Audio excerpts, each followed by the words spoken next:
In the weight room here at Gaylesville High School with the legendary Brian Knapp. Coach, how have you been doing, sir? Good to see you both. It's been a while. Been a while, brother. I've had journeys with TV24 and Oxford and starting some other businesses, but I finally got back in my original Average Joe's routine, and bringing you guys on board with SNH Waterproofing was a no-brainer. He wanted to do the entire county.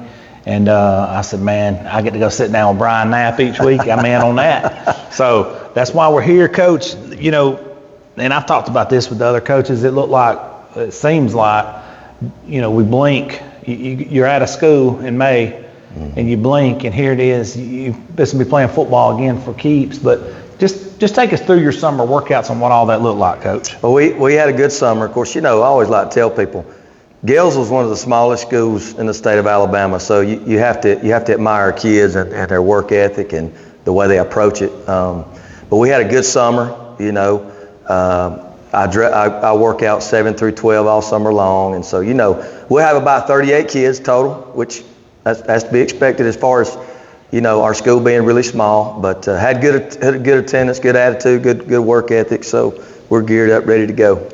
Coach, what is it about today's athlete? It's not, you know, we can rewind the clock 10, 15 years, obviously early 2000s, 90s, 80s. But now with so many distractions, and so it's so easy to hit the couch. It's so easy to become a couch potato, video games. What is it about a Gaylesville student athlete that he is willing to sacrifice his summer and come in here in 100-degree heat and bust his tail, and the ladies too? But just talk about that, what it takes to be a Gaylesville athlete. Well, you know, one thing I will say about Gaylesville, you know, we're out in the sticks. I do still say that we have a degree of throwback. We have kids that have that throwback mentality, which is a breath of fresh air in today's time. But, you know, our kids take the approach of, we just roll up our sleeves, we go to work. We know that every time we step on the field, it's going to be an uphill battle, but I think that's something that our kids have always embraced. So the fact that they do that, I think that our work ethic is in place. And I don't have to really compromise or change my core beliefs with the people we have here, which is very important to me. You know, the only problem we run into is we just don't have a ton of bodies. Right. And that deals with the student body that we have. But other than that, what you're talking about, yes, there are some things in today's society that we have to battle, but most of our kids still have somewhat of a throwback mentality, which is good. Yeah, well, that's a blessing all in itself right there, because, like you said, Coach, having that tight-knit community here definitely helps with that and cultivates that. Coach, how was your summer camp that you always do this year? How did that go? It was wonderful. You know, I've been a head football coach. This is my 17th year, and I've done that for 17 years, and we went over there and had a good time, great team bonding experience as a whole. You know, we practiced a lot. We had a lot of fellowship. Our Coach Jacobs does our FCA. He had devotion with them. So, you know, it's just a great experience. And I think it's important sometimes to get away from mom and daddy and have that experience for team bonding that leads up to the actual season. No doubt. Now, Coach, last week you got to hit somebody of a different color and a different jersey in Gaston. Like a jamboree game, so to speak. Take us through that, Coach, and what all that looked like. Well, it was a really good learning experience for us. We don't have but 4 returning starters on both sides of the ball, so that means there's 7 question marks.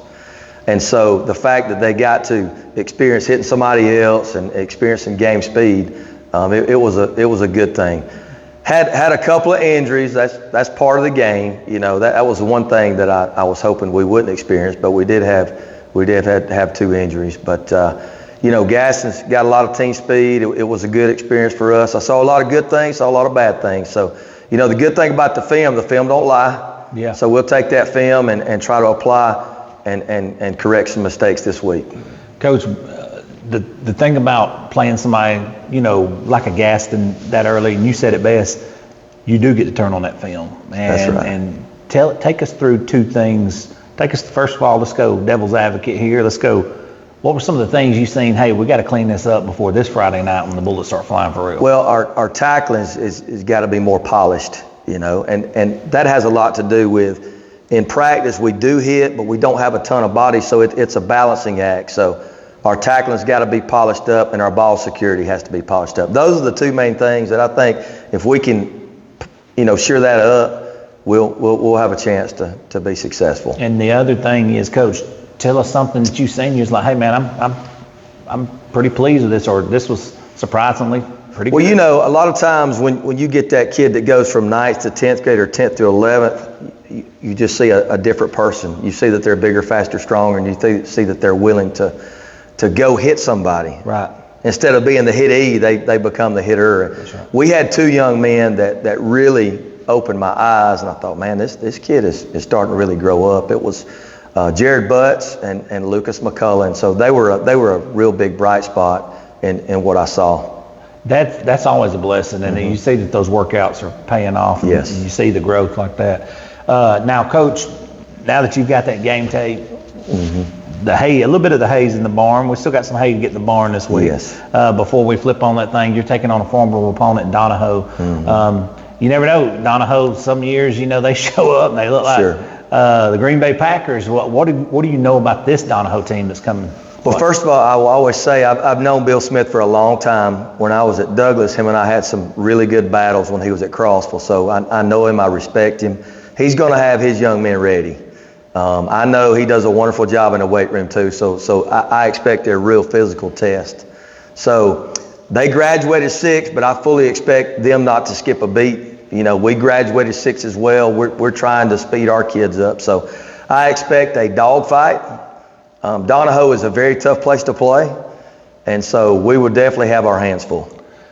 Having the games here already and the numbers that you have, how important is it to make sure these guys are conditioned? And did you see some of that, hey, maybe we need to hit a few sprints early this week, or how are you conditioning wise? Because that's huge in these early season games. I mean, that's one thing we do in my teams. I can always say about my teams, I may have put some bad teams on the field at times because of youth, but we're never out of shape.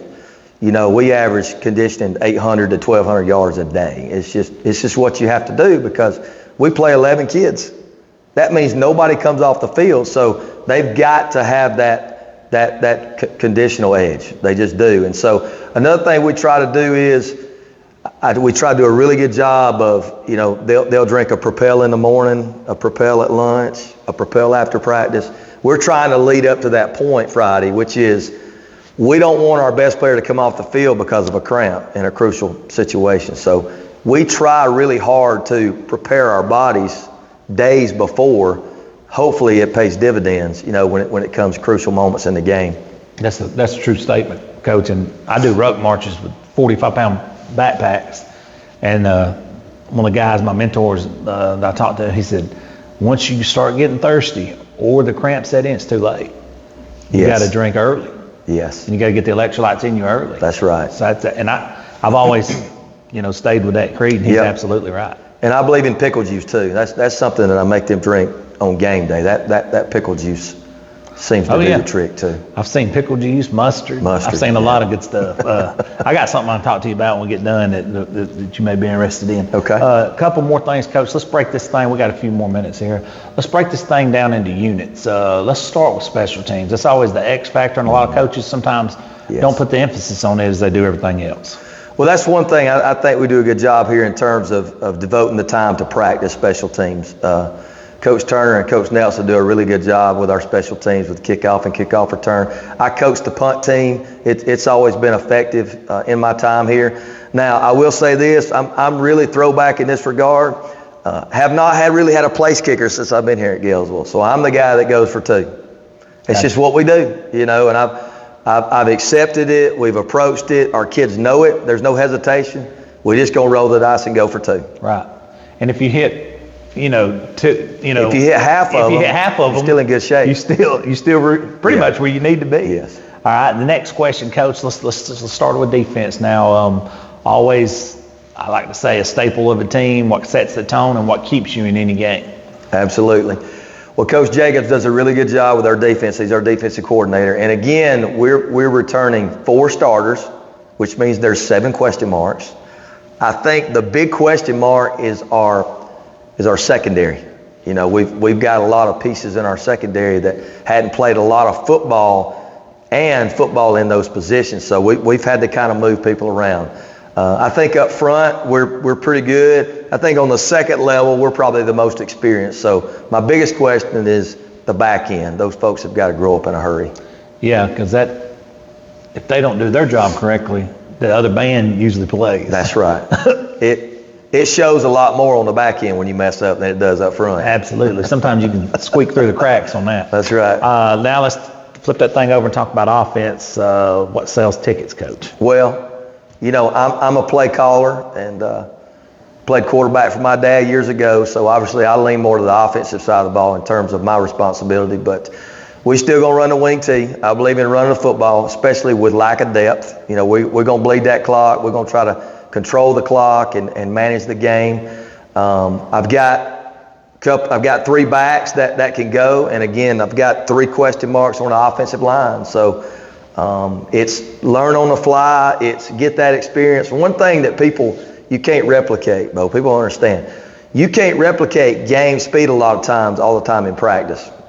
And so those question marks, they have to go through that and learn that in the game. And that's nothing that we can replicate a lot of times. So these guys are having to learn on the run, and we hope and pray that they learn quickly and they adjust quickly and they adapt in a hurry. That way, you know, hopefully they're not ready by game 9. Hopefully they're ready, hopefully by, you know, game 3. So that's the goal. Coach, being an offensive lineman in a wing tee is a different mentality. It is. It's a different mantra than a normal offensive line. What's it take to play offensive lineman in the wing tee the way you present it? Well, it takes a lot of toughness. It takes a throwback mentality because everything is straight ahead. You block down, you kick out. You come with a flat back. There's no zone step. There's not a lot of pass setting. Everything's straight ahead your back is flat, which is throwback and old school, but I still believe in it. Yeah. You know, because the game still boils down to blocking and tackling. If we do that well, that gives us the best opportunity, in my opinion. No doubt. Yeah, and that's your tone setters up front is your offensive line. Coach, a couple more minutes and then I'll get you out of here. I know you're a busy man. The floor kind of is yours. Talk about, you know, from now to Friday, what do you got to get done as a head coach to have these guys dialed in, ready to go? Well, obviously, we're still in the mode of preparing them physically. You know, we're still early in the season. There's more hitting right now than there will be in Game 7. So it's the physical approach, it's the mental approach, which is our mind clear, is our mind open, are we receptive to learning things as well, not just being physical. There's more to it. And then, like we talked about, the preparation of we're going to drink a Propel 3 times a day, and we're going to get rest. We're going to eat peanut butter sandwiches. We're going to prep our body for that ultimate goal, which is to win the ball game on Friday. So those 3 things are kind of what we try to do, and I think we do a good job of that here. I really do. Final thoughts, Coach. Could be anything. Anything you want to touch on? Tell the fans anything. Maybe parking's new, whatever. Travel, whatever. Well, I'm glad you brought that up. We got a brand new, beautiful facility. We got a brand new bathroom. You know, if you want to see a beautiful throwback, small high school football stadium, you need to come to this stadium. Of course, my granddad's name is on the stadium. That's awesome. He was a long-time football coach, principal here, and I've got a lot of blood, sweat, and tears here. My dad threw the first touchdown pass on Roy Knapfield. So obviously this place is dear to my heart. But we got a lot of good things going here. I'm entering year 7. I've been a head coach at 3 different spots, and I can tell you, my dad always told me, who was also a head football coach, when you leave a place, did you leave it better than what you inherited? And I think I can honestly say that at my stops. Yeah. You know, at the moment when I left, was it better than what I inherited? And I think we're at that point here, and I think we've created consistency. And there's going to be up and down years at Gaylesville because of the numbers. You're very cyclical. You know, I got 1 senior this year. Wow. But I got 10 juniors. So, you know, I'm really expecting them to pick the slack up. One senior. Yes, sir. He's the last of the Mohicans. He's the last of the Mohicans. And that's kind of awesome. But see, that's a class of 13. There's 13 in the class in school. Wow. So, you have to admire that young man. Oh, heck yeah. And when you break down the percentage of how many football players I'm getting out of the student population, you're right at 70%. Well, that's as good as you're going to do. Yeah. We're getting the most out of the situation that we're presented with. Yeah, the overall school numbers are just not, there. But it's always been a small school. It has. Yeah. But, 13's a small class, so. But this county's known for physicality and it is. And football and stuff like that. But, this school right here definitely adds to it. And I said this in an interview with Matt the other day, I believe. He was asking me about you guys, and I said, we're thinking 2 different settings, or maybe 3 different settings over the last couple of years at a media day. Mm-hmm. You guys' name was brought up from other counties, and there's like, hey, we scheduled them because of their physicality, and we know what we're going to face, and sure. We need to see that early. We need to see when the lights come on, is our guys going to compete or shy away from contact? And they said, well, Gaylesville will check those boxes for us. Sure. When you hear other coaches talk about that, how's that make you? Well, that's a compliment to our kids and the fact that they embrace that style of play. A lot of kids don't embrace that style of play. That's right. We live in a different world, and I know I'm going way out in right field right here, but you look at Wadley. Wadley won it, but they won it playing old throwback football, running the wishbone, and that cranks my tractor. Yep. That style of football. So it's becoming a lost art, unfortunately, but there still are a few of us that still believe in that. Yep. Coach Benefield said it best. When everybody else is spreading it out, we're bringing it back in. Playing a telephone booth. That's it. Coach, appreciate you, and the good Lord willing, we'll be out here each and every week around this time, film your show. We're going to call it Keeping Up with Gaylesville Athletics. So, well, we appreciate what you guys do for high school athletics. Hey, I appreciate you and appreciate S&H Waterproofing for stepping up and sponsoring everybody in this county and a few from around the county, and they do a fantastic job. Coach, see you next week, brother. Yes, sir.